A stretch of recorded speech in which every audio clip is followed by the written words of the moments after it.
For years, we've been hearing whispers about Apple working on a foldable. Leaks, concepts, patents. Most of it felt like pure speculation.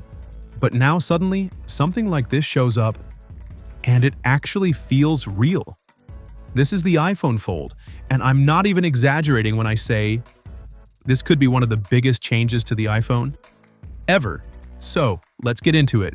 You open the box, and yeah, it's still very Apple. Clean, minimal, no unnecessary drama.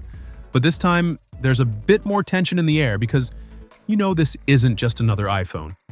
And there it is, sitting right on top. First impression, it's surprisingly low-key.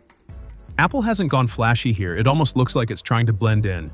You pick it up, and when it's folded, it genuinely feels like a normal iPhone. Slim, polished, very familiar. If you didn't know what you were holding, you might not even question it. But there's something slightly different in the feel. The weight, the balance, it hints that there's more going on. Now, before we go any further, we're still not 100% sure if what we're looking at here is a final production unit or just a really polished prototype. But honestly, it looks very Apple, like almost too real to ignore.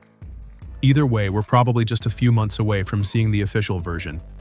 And if that's the case, one thing feels pretty certain. The final product is going to look very close to this.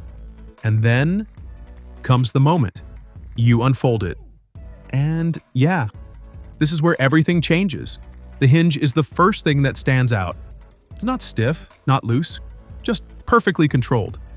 Smooth in that very Apple way where it feels engineered down to the smallest detail. No weird creaks, no resistance, just a clean, confident motion. And as it opens, the display just comes alive. What you're holding instantly shifts from a phone to something that feels much bigger. Almost like a mini tablet sitting right in your hands. And that transition? It's kind of addictive.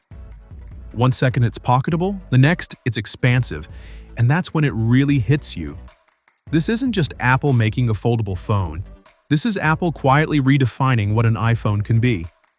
Now, I'm really curious what you think about this. Is this something you'd actually use, or does it still feel a bit too early?